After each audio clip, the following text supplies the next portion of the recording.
Para quem não me conhece, meu nome é Eldio Saulo, eu sou autor, sou escritor, tenho aí 25 livros publicados, né, e autopublicados, né, todos eles independentes, todos eles lá na Amazon. E também sou editor na Casa do Escritor, uma consultoria que presta consultoria e serviço para autores independentes, que desde de 2015 aí já trabalhou com 67 autores e 117 livros já publicados. E, graças a Deus, tenho o privilégio, né, de estar em contato com muitos autores, com muitas histórias, né, cada um com a sua riqueza específica, né? E aqui eu estou conversando hoje com a Bia, né, a Ana Beatriz, né, que eu já conheço há algum tempo, né? Eu queria que ela se apresentasse aí para vocês. Vai lá, Bia. Gente, boa noite. Super obrigada, Eldes, pelo convite. É muito legal a gente poder conversar sobre literatura, sobre romance e esses outros assuntos de relacionamento saudável, relações saudáveis, que é um tema tão urgente e tão importante, tão fundamental, principalmente atualmente, né? A gente precisa ter mais espaços assim para falar sobre isso, né? Para poder discutir esse assunto. Então, eu estou super feliz.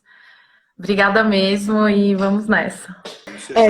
Bia Schauf. Na verdade, meu nome é Ana Beatriz Schauf, mas todo mundo, a maioria das pessoas me conhece como Bia. Então eu acabo me apresentando assim, assinei assim os meus livros, acabo usando esse apelido para tudo, né? E aí todo mundo me conhece como Bia. Eu sou autora também, eu sou relações públicas, eu sou empresária, ativista e também autora. Tenho alguns livros publicados também de forma independente, um de forma não independente, você sabe bem, porque você fez parte de alguns desses processos. E é isso. Estou aqui, tenho 2 filhos, um de 12 anos, uma de 10, praticamente já pré-adolescentes. Estão aqui comigo, pedi silêncio para eles agora. Falei, ó, 1 hora, eu preciso de 1 hora da minha vida de silêncio. Bom, então vamos começar aqui. Você escreveu em parceria lá com a Cris Herman o romance O Portal, né? É um Sim. romance e conta a história de uma mulher que vive uma relação abusiva, né? E ela encontra uma realidade paralela, né? Onde é valorizada e se redescobre. O que uma mulher ela pode fazer para se redescobrir na vida real e, com isso, conseguir sair de uma relação de abuso e manipulação? Vamos lá. Bom, primeiro eu queria também agradecer a Cris Herman, porque ela é também uma verdadeira inventora, uma criadora de histórias, e ela me convidou para fazer parte desse projeto junto com ela, escrever, desenvolver o portal junto com ela, e foi incrível, foi uma experiência que eu chamo de catártica, eu costumo falar que foi literalmente um processo catártico de 5 meses, em que a gente jogou tudo nas páginas desse livro. Escreveram juntas? Escrevemos juntas, a 4 mãos, e várias outras mãos e cabeças avaliando e lendo e palpitando, e a gente foi construindo aquilo juntas. E foi um processo, assim, super natural, que funcionou super bem, a gente se entendeu, a gente conseguiu escrever juntas aquilo, trocando ideia, e uma comprava a ideia da outra, e uma desenvolvia a ideia da outra. Foi super, assim, natural mesmo, assim, sabe? Não tinha aqueles momentos de, ai, por que você está querendo falar isso? Eu não quero falar isso. Não teve nada disso, foi muito natural. Então, foi um processo visceral mesmo de contar a história da Ágata. E, assim, agradeço a Cris imensamente por essa oportunidade. A gente lançou de forma independente, primeiro pelo KDP, e depois você fez parte desse processo também, foi muito importante pra gente. E depois a gente conseguiu uma editora que lançou de novo e a gente tá com a Perkins. E foi demais. Então, Cris Herman, super obrigada, adoro. Nossa experiência foi incrível. Tá sendo, que a gente ainda tá fazendo mais coisas juntas. Mas, voltando à sua pergunta, uma mulher que está vivendo uma relação abusiva, como ela faz para sair disso, para se redescobrir, para se reencontrar?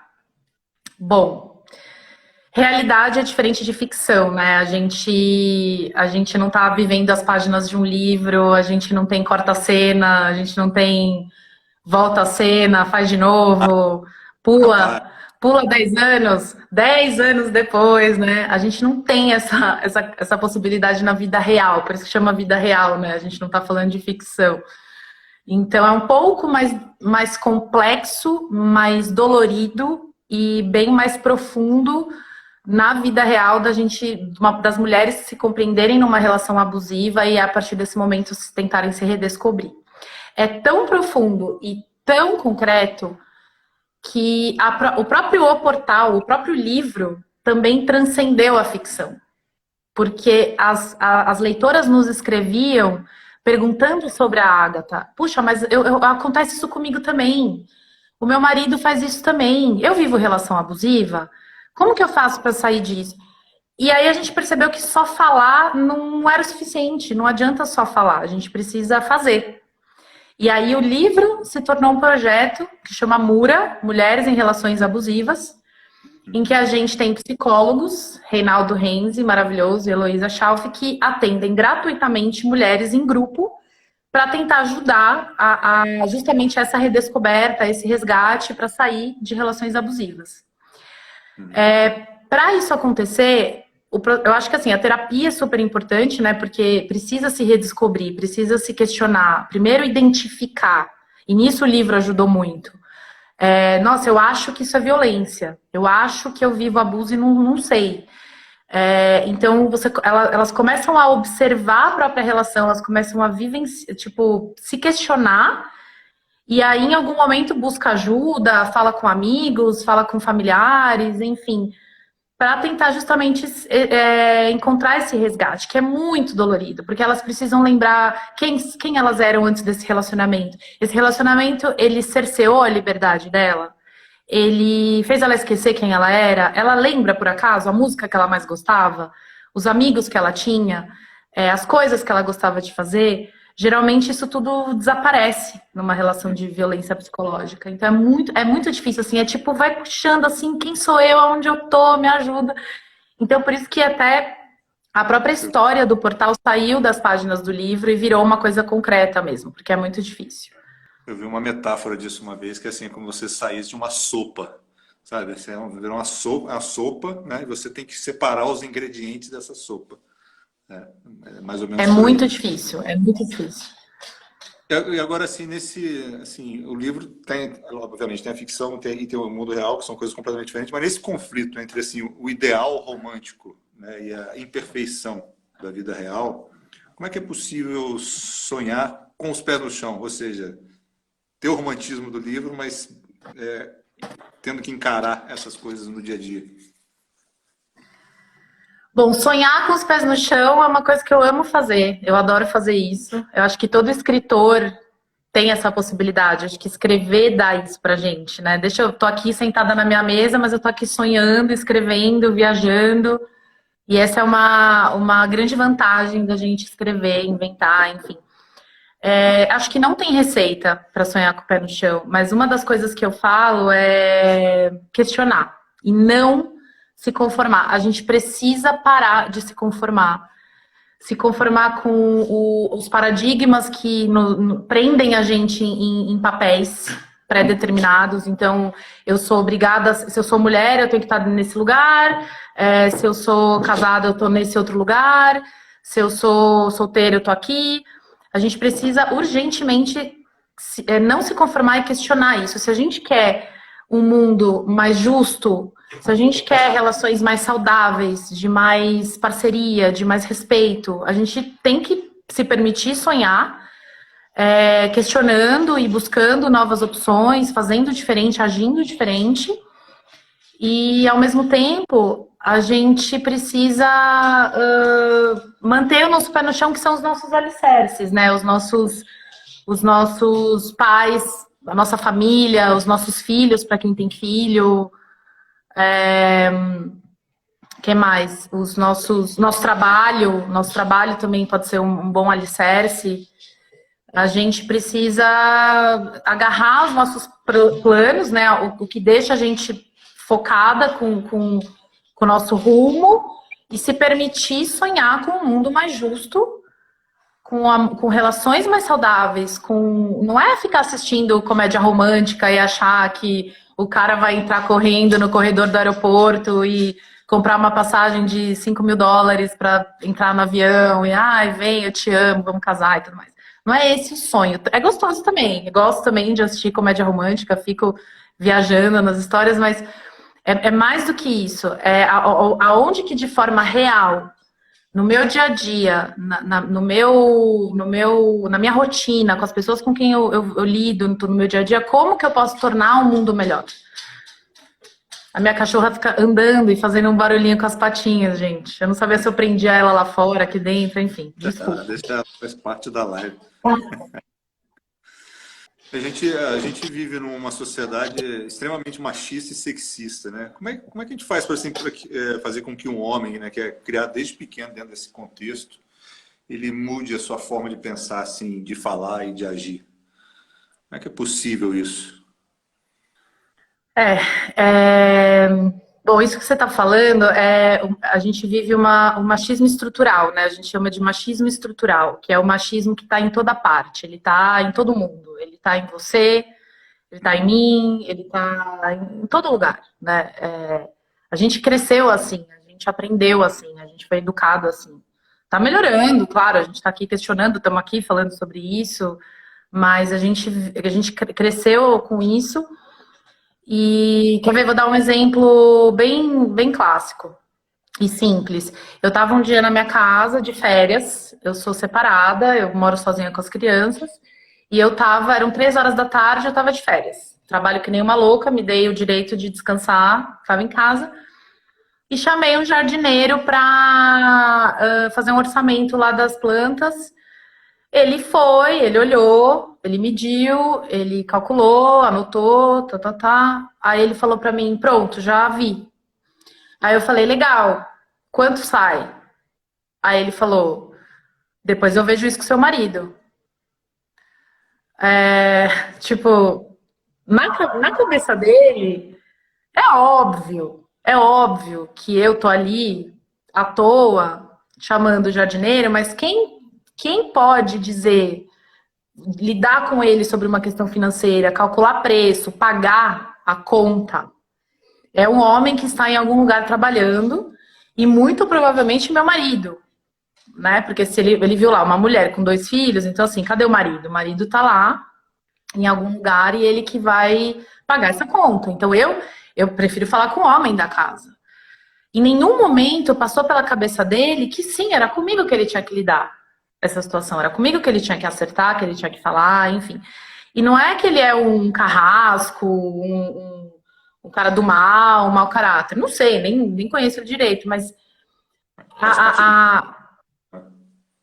ele partiu do princípio de que ele vai falar de dinheiro com o homem da casa, não comigo. Então, isso é toda hora, é todo momento. É quando você entra numa reunião e pergunta se a empresa é do seu pai.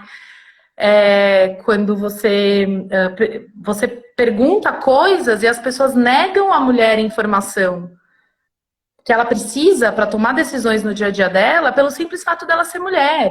Então a sociedade vive de um jeito, enxerga na verdade a mulher de um jeito que ela está à sombra de um homem.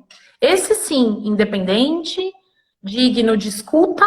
A gente não precisa ser ouvida, né, em determinados momentos. Então, ele é digno de escuta, ele é digno de tomadas de decisão, não a mulher. Então, isso tá em todo lugar. Então, para a gente tentar resolver isso, falando. A gente tem que falar a todo momento, em todo lugar.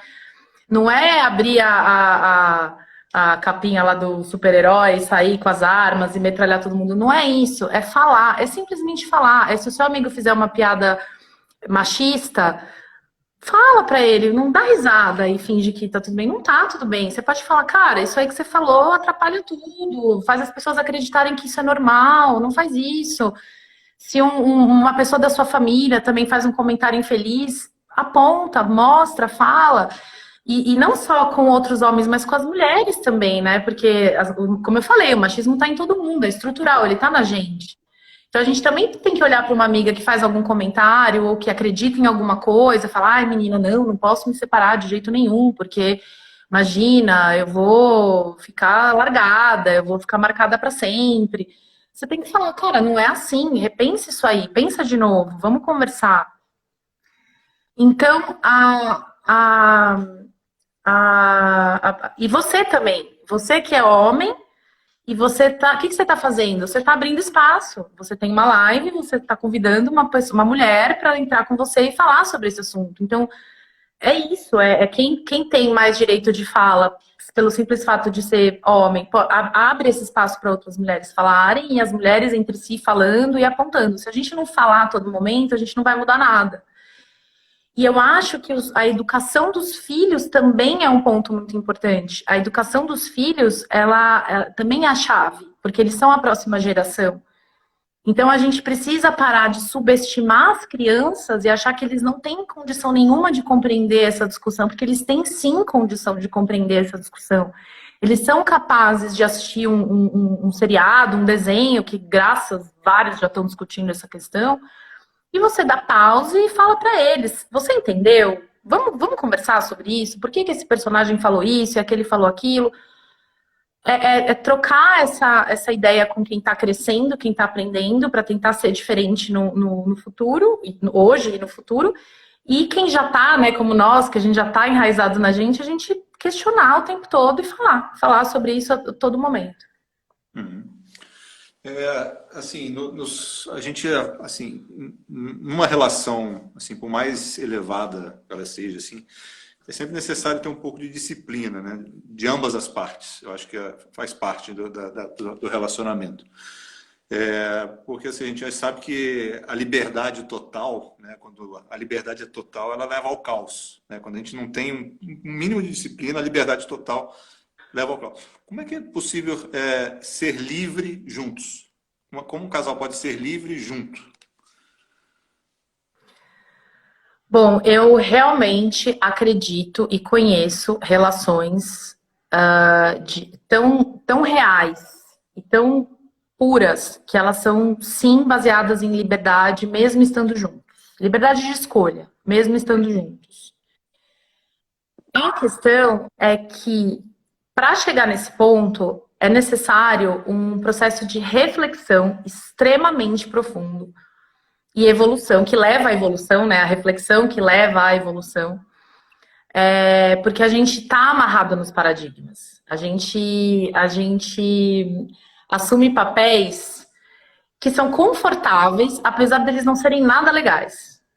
Por exemplo, a mulher é aquela que vai ficar insistindo para casar. O homem, ele é aquele que não quer casar ainda, porque ele quer se divertir mais, por um tempo. O casamento acaba tudo, acabou. Acabou a vida, casamento é o fim da vida. A mulher, quando tem filho, ela é a Santa Virgem Maria.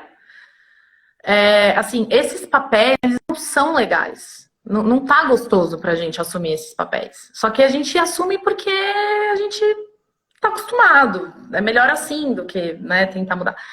Mas por isso que é dolorido quebrar esses paradigmas, mas eles são necessários de serem quebrados. E para quebrar esses paradigmas, a gente precisa de muita reflexão e evolução. De novo, questionar papéis, conversar. Você conhecer uma pessoa e construir uma relação com ela baseada em novos paradigmas, que não são os que a gente cansou de ver em novela, em filme, em livros, em todo lugar, vai exigir muito aprendizado também. Não é perfeito também, porque ninguém é perfeito.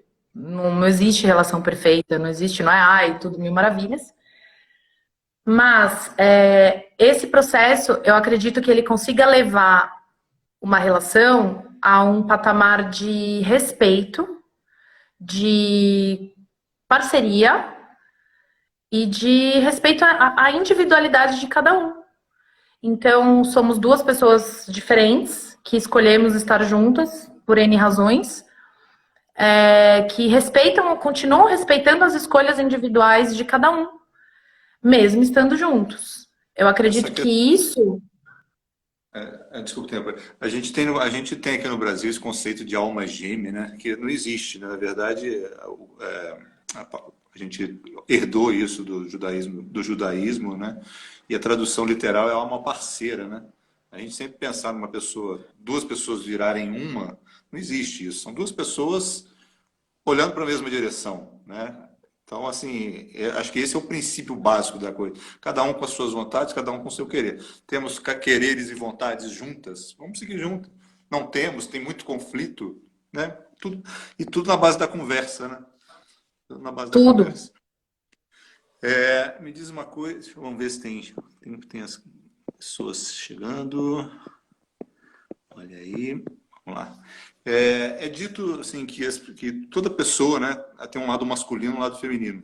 Os Vedas, né, falam isso através do Yin Yang, né? A Bíblia fala isso, né? Diz que Deus criou o homem à sua imagem e semelhança, macho e fêmea os criou. O desequilíbrio entre esses dois lados, ele é considerado a causa dos abusos. Por exemplo, o homem que não reconhece a sua parte feminina abusa da mulher e persegue até outros homens, né, com a consciência mais feminina. E também a mulher, né, que não reconhece o seu lado masculino, ela também torna-se submissa, né, e também discrimina mulheres com a consciência mais masculina. O que é necessário para fazer para se proteger, né? Para se propagar mais sensibilidade e amor ao masculino e mais força e coragem ao feminino, sem que a gente fique preso nessas questões de sexualidade e gênero?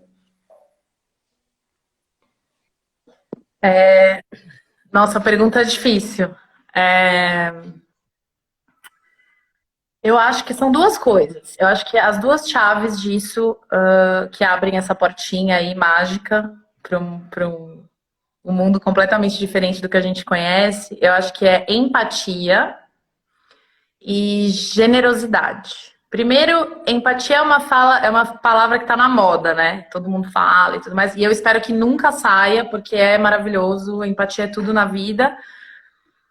E, em segundo lugar, generosidade. Então, assim, a empatia é a capacidade de se colocar no lugar do outro. Então, se alguém toma uma atitude, toma uma decisão, seja lá qual for, dia a dia, ou com base em algum relacionamento, enfim, antes de dizer, de julgar, né, puxa, que errado, ou nossa, mas por que fez isso? Antes disso, a gente precisa tentar pensar assim, pera, será que se eu tivesse vivendo essa situação, será que eu faria tão diferente? Será que eu não faria até pior, me conhecendo bem, o tanto que eu sou, sei lá, estressada, ou impaciente, ou insegura? Será que eu também não faria isso? E se eu tenho tanta certeza assim que eu não faria isso, em vez de julgar, por que a gente não acolhe? Que aí eu acho que entra a generosidade. Por que eu não acolho essa pessoa? E digo pra ela, tô aqui, a gente pode trocar ideia sobre isso. Eu não faria assim no seu lugar, eu acho que você poderia fazer de outra forma, se você quiser eu te ajudo, enfim. Para o homem,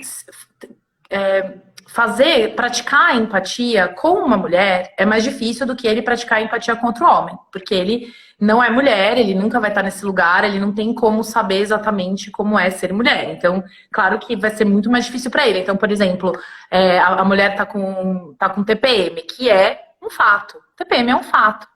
Mas por que ofende tanto? Por que é tão errado a gente ouvir isso? Nossa, tá de TPM. Porque claramente ele não está exercendo a empatia. Às vezes não é, às vezes a mulher tá cansada, ela trabalhou o dia inteiro, ela cuidou do mundo de criança, ou ela cuidou de um nenê, ou ela teve um dia super difícil, ela foi agredida verbalmente na rua, ela foi desrespeitada no trabalho, todas as coisas que mulheres passam o tempo inteiro e já estão até acostumadas, o que é péssimo, mas estamos, infelizmente. E ele resume aquilo a um processo biológico, nossa, né? Então, assim, é zero empatia. Então, não teve generosidade, não teve empatia, não acolheu. Aquilo vai virar uma bomba relógio mesmo, e vai ser horrível, e vai ser uma noite pior ainda para os dois. Não vai ser bom para ninguém. A mesma coisa a mulher com outra mulher. A gente cresceu também aprendendo a competir com outras mulheres. A gente aprendeu que a gente compete, que a gente tem que ser mais bonita que a coleguinha, que a gente tem que ser mais inteligente que a coleguinha, que a gente que tem que conseguir o carinha lá, o boy que todo mundo gosta. E essa concepção de competição também a gente precisa acabar com isso para conseguir fazer acontecer essa sua pergunta, o que você está dizendo, para a gente ir cortando, né, esses paradigmas super cruéis de submissão, de julgamento e tudo mais. E para a gente não competir, para a gente continuar exercendo essa empatia entre mulheres, porque é mais fácil para a gente se colocar no lugar de outra mulher, então exercer esse processo. não se colocar no lugar de competidora, e sim de amiga, de colega, que tem um nome também, isso que chama sororidade, né? Que também todo mundo falou bastante sobre isso nos últimos tempos, e é isso. Eu acredito, então, que a gente... Então, na verdade, acho que são três. É empatia, é generosidade e sororidade. Então, sororidade para as mulheres e empatia, e para os homens mais generosidade e mais empatia. Como, por exemplo, isso de você falar, vamos conversar sobre isso. Eu abro aqui minha live e a gente fala sobre isso e tá tudo bem. Então, é um exercício, né? A gentileza, né? Acho que a gentileza... A gentileza e a alegria, né? Porque a gente vive num mundo onde a tristeza, né, a infelicidade, ela chama mais atenção, né, das pessoas do que você feliz. Você chega feliz perto de uma pessoa, parece que você está cometendo um crime, né? E aí, assim, a gente, né? Você levar alegria para as pessoas, não deixar o outro desconfortável, né? Existe uma teoria que você tem que deixar o outro desconfortável aqui hoje, né? Você conversa com a pessoa, você tem que cutucar, falar de um ponto negativo, né? Isso, né, vai minando, né? Então, assim, você procurar ser gentil, né? Acho que é o melhor caminho, né? Ô, Bia, fala um pouquinho aí do portal e dos outros livros, né? O É Abuso e também do outro, do Guia da Mãe, da Mulher. O Guia da Mãe. Guia da Mulher, né? O Guia da Mãe e Mulher que decide se divorciar em 8 passos.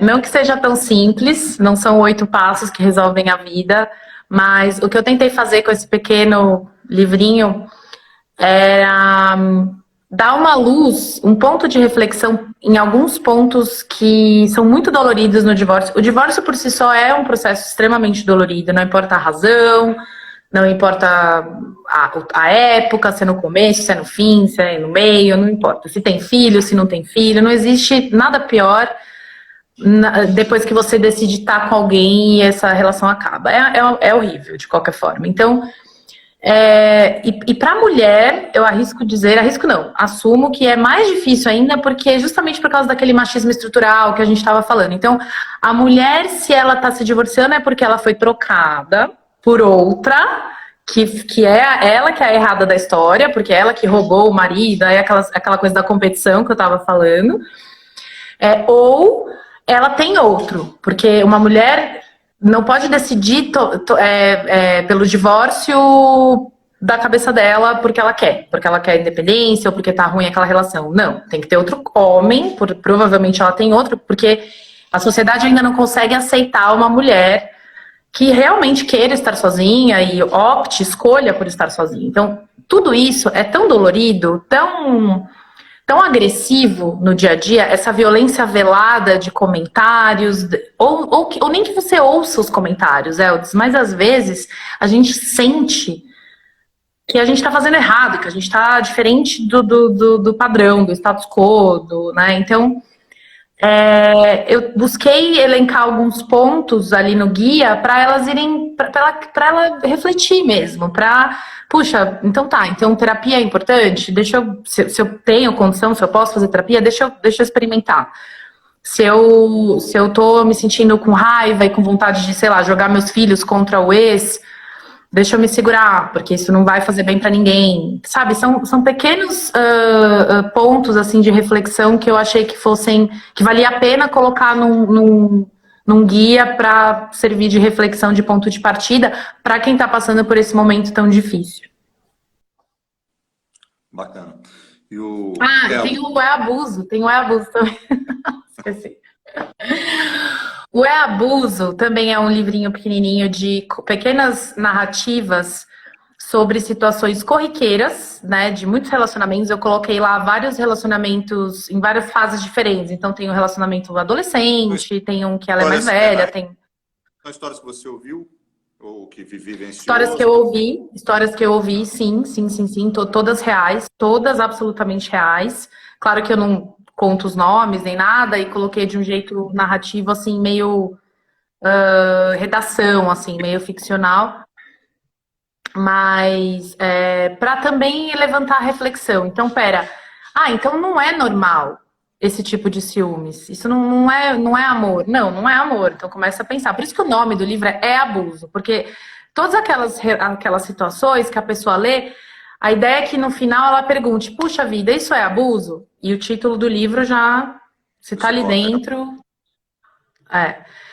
E também é um ponto de reflexão, um ponto de partida para, de repente, procurar uma terapia, de repente procurar o Mura, que agora é um projeto real, que ajuda realmente mulheres nessa situação. Enfim, pontos de partida, pontos de reflexão. E o portal, como a gente já falou um pouquinho no começo, que eu escrevi junto com a Cris Herman, que foi quem me convidou para escrever junto com ela, que acabou contando essa história mais profundamente de uma mulher casada que sofre abuso no relacionamento psicológico. Só que ela encontra uma saída mágica e incrível de como se livrar disso. Na vida real, a gente tem que achar o portal dentro da gente. O portal que está dentro de cada uma de nós. Que só a gente pode acessar, claro, com apoio e ajuda de todo mundo que está em volta, que nos ama. Mas é assim, aí esse sim é um livro de 300 páginas, uma ficção, uma mega novela, enfim, aí é outra proposta. Vamos, gente, quem quiser fazer pergunta aí, pode fazer. Ô, Bia, como é que é esse negócio de escrever um livro a duas mãos, assim? Como é que foi feito o processo? Uma falava, a outra escrevia, as duas, cada uma escrevia um capítulo. Conta um pouquinho como é que foi isso. Então, a Cris virou pra mim e falou assim, tive uma ideia de uma história, e ela me deu um mote. Ela falou assim, o que você acha de uma mulher que tem um casamento ruim, e ela tá cansada, ela não aguenta mais, aí do nada ela vai tomar banho, e na hora que ela tá tomando banho, sei lá como, ela vai para um universo paralelo e vive uma vida incrível. E aí, a partir dessa ideia central, a gente começou a se encontrar toda semana e discutir a timeline, né? A linha do tempo dessa história. Então começou com a personagem central, a Agatha, que também já foi o nome que já estava na cabeça dela, tem que se chamar Agatha. E aí a gente foi passando quem que é o marido, como ele é, o que ele faz. Depois os outros personagens a gente ia criando aleatoriamente, não aleatoriamente, mas assim, a situação pedia alguém a mais ali, daí ela escrevia, me mandava e falava, ó, coloquei um cara novo aqui, acho que ela precisa de um amigo. Daí nossa, realmente, ela precisa de um amigo, vamos desenvolver esse amigo. Aí eu desenvolvia o amigo, devolvia para ela já começava outro capítulo, devolvia para mim, tudo por e-mail. E uma vez por semana, pessoalmente, computador aberto, discutindo tudo que a gente já tinha escrito até ali e como que aquela sequência ia seguir. Assim, funcionou absurdamente bem. Foi incrível, não teve uma briga, nada. A única vez que ela falou assim pra mim, Bia, a Agatha não pode fazer isso. Não combina. Ela tá tomando uma atitude aqui que não é ela. Aí eu, nossa, é mesmo.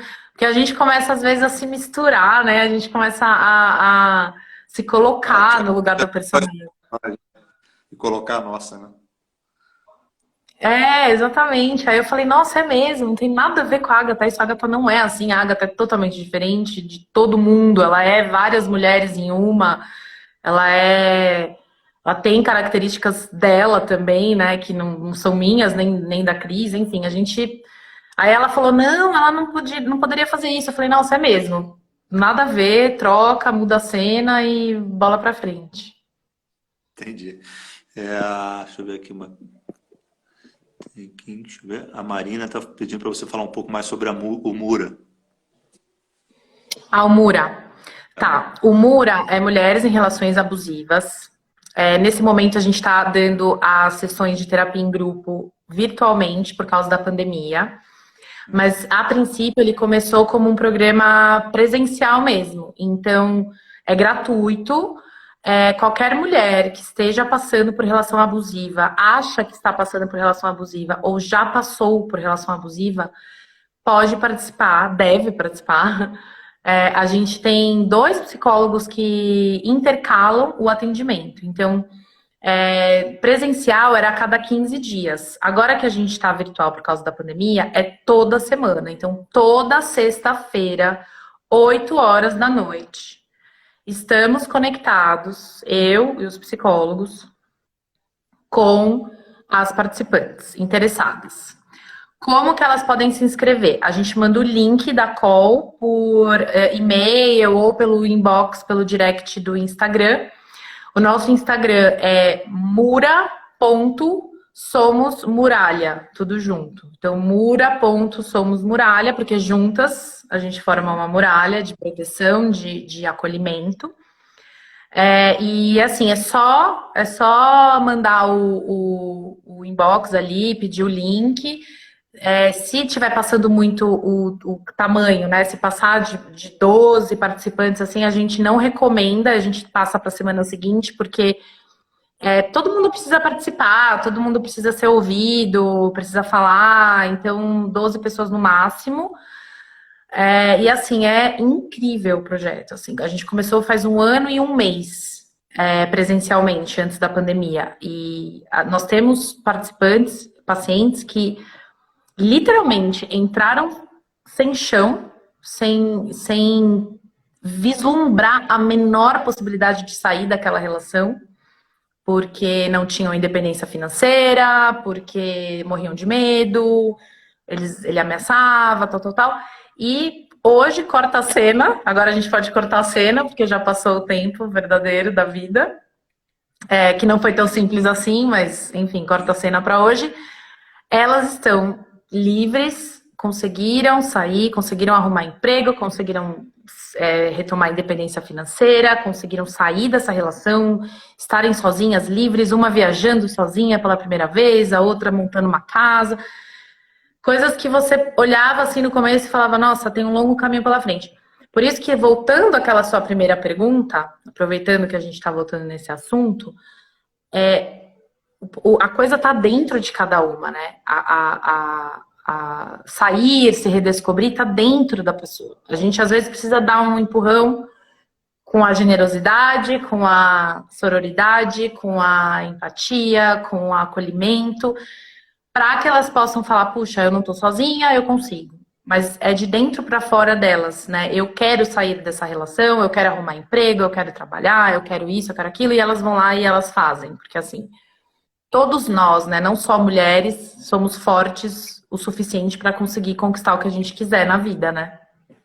Eu gostei dessa metáfora, né? Que o portal está dentro de cada um, né? Esse portal onde você consegue essa força, né, para ultrapassar não só isso, mas qualquer situação difícil na tua vida, né? Onde é necessário que você tenha mais resiliência, né? Vai cada um buscar dentro de si, né, esse portal, porque é onde encontra. A Isabel está dizendo que a Bia deu uma palestra incrível no Senac sobre relacionamento abusivo e arrasou. Mulher maravilhosa. Existem casos que o marido tem papel de abusador e age de forma inconsciente? A Bernardo está perguntando.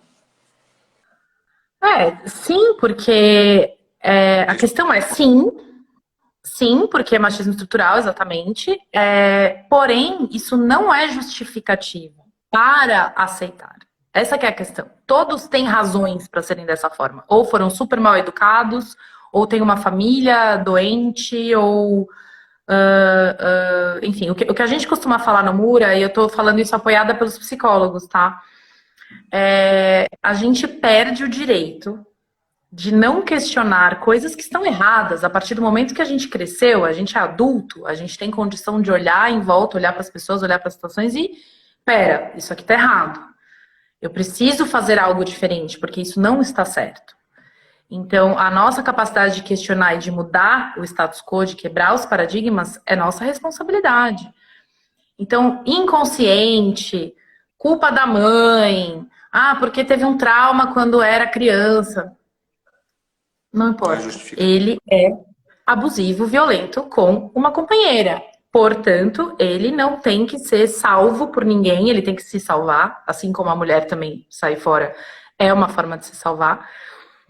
E segue a vida, vai procurar ajuda, vai fazer terapia, enfim, tantas coisas que a gente tem acesso hoje para questionar a nossa situação. E a mulher não deve ficar só aceitando, tadinha, não sei o que, é mais forte do que ele. E aí? E aí você vive numa relação ruim, que você tá sofrendo, que você fica presa, que você é ignorada, ou que você, até com violência física mesmo, porque em alguns momentos é física também. Lembrando que a relação abusiva adoece tanto a mente e o coração de uma pessoa que o corpo começa a responder, né? Então, muitas mulheres que sofrem abuso têm hipertensão, têm síndrome do pânico, tem um monte de problemas de saúde real, real valendo, que são provenientes de uma vida inteira de abuso psicológico. Então, também ele impacta diretamente na saúde física, né? É bem sério. Bom, vamos lá. Alguém tem mais perguntas para fazer para a Bia? Vamos ver, deixa eu subir aqui se passou alguma que eu não vi. Maturidade emocional que é necessário para a relação a dois. Os acordos deveriam ser de cada casal, sem precisar justificar para a sociedade. A gente vive muito também em função de muitos modelos, né, propostos pela sociedade, né? Totalmente. A gente vive nos modelos. Não, e sair dos modelos é tão difícil, é tão louco isso, né? Porque é tão mais forte que a gente parece que tá fugindo da aula, né? Parece que tá, sei lá, parece que tá invadindo a casa do vizinho pra roubar alguma coisa. Gente, é assim, é tão louco como a gente tá, parece que tá fazendo errado, né? Nossa, eu não posso fazer isso, gente, eu não posso. Como que eu vou fazer isso? Ninguém faz, me falaram a vida inteira que é assim que vive, que é assim que funciona. E às vezes uma mulher que está insistindo para casar nem quer casar. Ela nem quer. Talvez ela não queira, talvez ela nem vá ser feliz. Mas ela assume aquilo. Tipo, se eu estou namorando há 4 anos, essa pessoa, e eu já estou chegando perto dos meus 30 e poucos anos, então eu preciso começar a querer casar. E aí ela começa, vamos casar, vamos casar. Aí se encaixa perfeitamente no padrão. E as pessoas falam, tá vendo? Mulher é a que fica insistindo para casar. Ou aquelas coisas horríveis, assim, que a gente aceita, tipo, mas é que homem é assim mesmo. Se você não se cuida, ele procura fora. Se você não dá assistência, abre concorrência. Sabe essas falácias, assim, que você tem que falar assim, não, gente, pelo amor de Deus, vamos questionar, não vamos nos conformar com esse tipo de paradigma, assim, que urgentemente a gente precisa quebrar. Cada um é cada um. Talvez só porque você é homem, como você falou naquela sua pergunta, às vezes um homem tem uma pegada mais feminina, uma mulher tem uma pegada mais masculina, e tudo bem, cada um é de um jeito, a gente não precisa, a gente se força, né, num papel assim, deixa eu me encaixar aqui, nem cabe ficar lá se apertando, porque é assim que tem que ser, eu preciso casar, eu preciso construir uma casa, eu preciso ter um filho. Nossa, até cansa, assim, né? E aí as mulheres ficam, as que passam, sei lá, de 35, 36, começam a chegar nos 40 anos, meu Deus, eu não tive filho, eu não presto pra nada nessa vida. E as que não querem ter filho, que absurdo, que egoísta, imagina passar essa vida sem ter um filho, é a missão da mulher nessa vida. Gente, pelo amor de Deus, a gente precisa mudar isso, assim, urgente, urgente. Com certeza, com certeza. A gente vive muito em função de imagens, né, que são incutidas na nossa mente, né, e não só, né, na infância, né, mas como adultos mesmo, né, e a gente saber, né, refletir, né, quando vier um pensamento, a gente pensar, esse pensamento é meu ou essa imagem ela me foi vendida, né, ela foi incutida. Será que será que é isso que eu estou pensando, né? Será que esse ciúme que eu tenho é um ciúme verdadeiro, né, que eu estou tendo, né? Ou foi uma imagem que me foi passada e eu comprei essa imagem de alguma forma, né? E assim, e se desfazer dessas imagens. Você, de uma certa forma, você se libertar disso, né? Na hora que você se liberta disso, né, você começa a enxergar a pessoa, o ser, né, a essência da pessoa e não o que é a sociedade ou até o que ela mesma construiu, o que você mesmo, essa imagem que você fechou a pessoa, né? Então, eu acho que é por aí. E, assim, Bia, eu não vou fazer aquela pergunta do Marcelo Tais, né? Que ele terminava aquelas entrevistas perguntando assim, Ana Beatriz Schauf, para você, o que é a vida? Né? Mas eu vou perguntar para você, o que é a felicidade para você? Felicidade para mim, agora agora, aqui, exatamente aqui, sentada nessa cadeira, nessa live, falando com você. Eu acho que felicidade é o presente. A gente se machuca muito esperando ser feliz quando? Eu vou ser feliz quando eu me emagrecer. Eu vou ser feliz quando eu tiver um namorado. Eu vou ser feliz quando eu tiver um filho. Eu vou ser feliz quando eu trocar de emprego. Eu vou ser feliz quando eu mudar de casa. Isso é uma grande sacanagem que a gente faz com a gente. As idealizações, né? Inclusive, isso funciona até nos relacionamentos, né? Quando a nossa relação chegar nesse nível, né? As pessoas ficam pensando... Aí a gente vai ser feliz. Aí a gente vai ser feliz. Pode ser feliz agora, não é isso? Exatamente. A vida é um presente. A gente acorda... eu costumo abrir o olho de manhã assim e falar, putz, beleza, ganhei mais um presente. Tô aqui, acordei, o dia de ontem foi ótimo. Ou às vezes não foi ótimo, mas eu tô aqui, né? Não tenho mais nada para discutir. E a vida é esse presente que... Nossa, é muito clichê isso, né? Muito clichê de frase, mas assim, senão eu não chamaria presente. Mas é isso mesmo. Vou fazer um post com uma frase. A vida é agora. Eu não sei daqui a um segundo, eu vou desligar esse celular com você, eu não sei o que vai acontecer. Então, por que eu tô projetando a minha felicidade ali, se eu não sei, né? E ontem já foi. Que bom que a gente foi feliz ontem.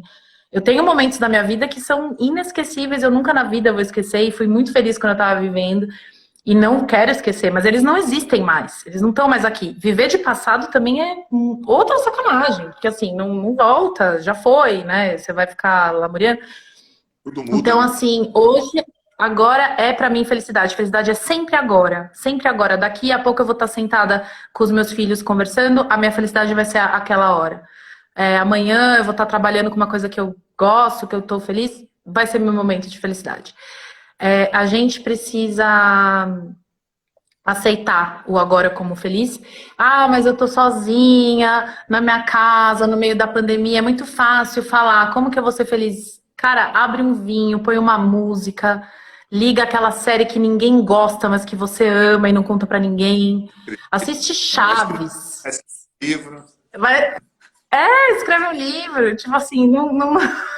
Seja feliz, porque ninguém mais pode fazer isso por você. Ninguém pode ser feliz por você, só você. Então, é isso. A Marina está perguntando assim, qual que é o papel da literatura em quebrar isso para as pessoas? O tempo todo, né? Papel fundamental, né? O papel da literatura em quebrar. Eu não entendi. Eu não entendi Qual a o papel pergunta. da literatura em quebrar isso para as pessoas, né? O papel não só da literatura, mas de todos os meios, né, possíveis e impossíveis, das lives, dos programas de TV, dos filmes, né? A gente acho que tudo é importante, né? Muito importante, fundamental. Sim. Bia, fundamental, a gente lê. Aliás, eu queria pegar uma carona, desculpa. Dá tempo? Dá tempo? Dá tempo. Eu queria pegar uma carona nessa última pergunta, porque a literatura, eu até nem falei isso, mas eu deveria ter falado, porque ler é fundamental em todas essas suas perguntas que você me fez. Ler é porta de entrada para novos questionamentos. Então, lê autoras mulheres, lê livros que falem sobre aquele assunto que você não domina e que você tem curiosidade que você gostaria de dominar. Então, ler mulheres, ler sobre racismo, ler sobre feminismo, ler sobre momentos da história que a gente... Sim, exatamente. Então, a leitura é, assim, acho que tudo isso que eu falei também, né? Empatia, generosidade, questionamento e tudo mais. Mas ler, assim, permite que a gente faça tudo isso. Se a gente não lê, a gente não vai...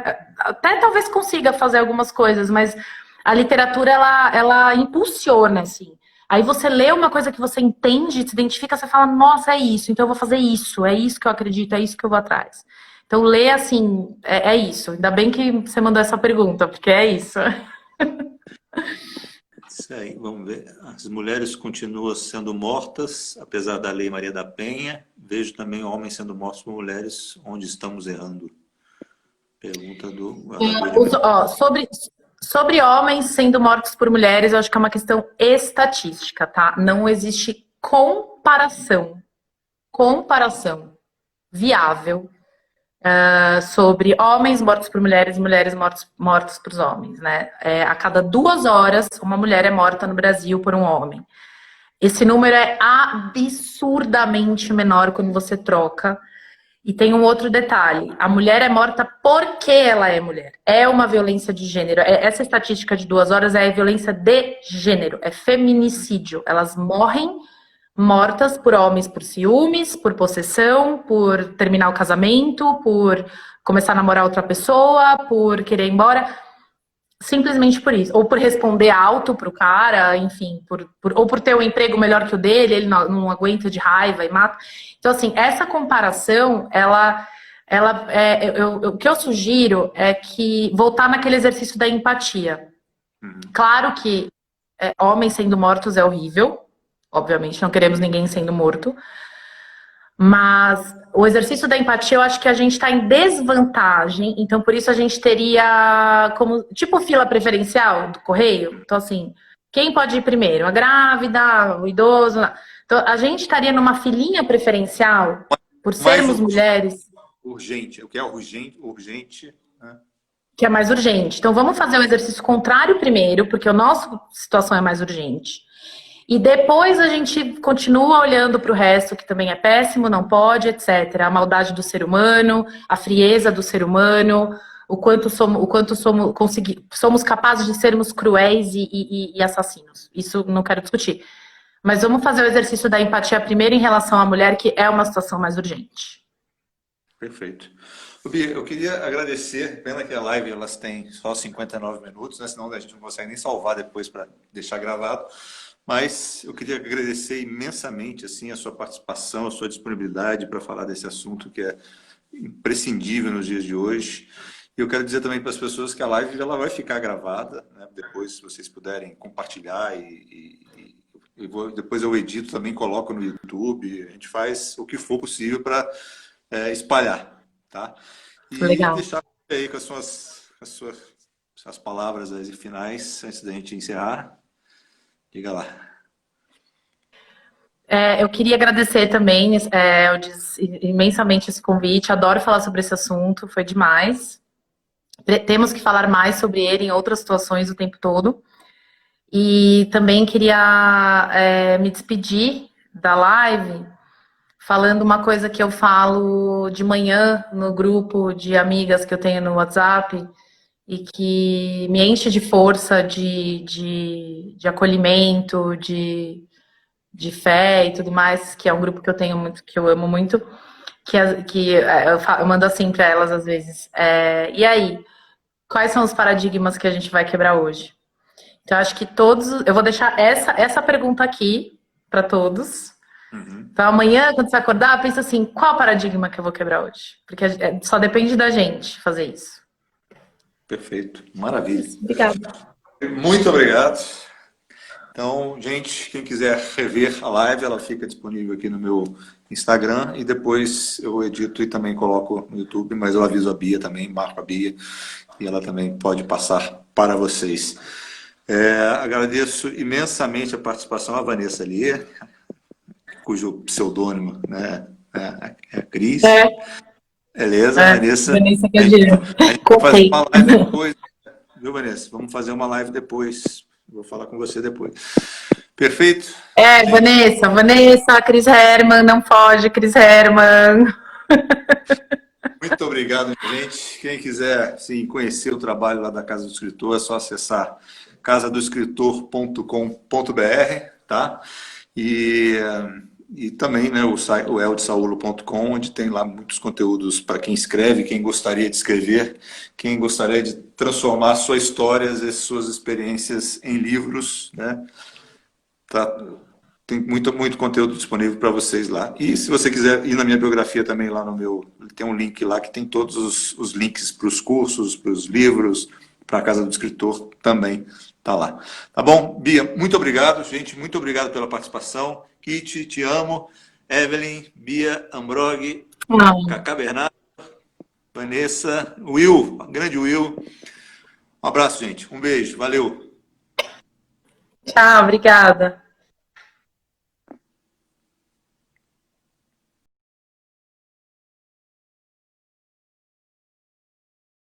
E quem é Bia? É Ah. Schalfx?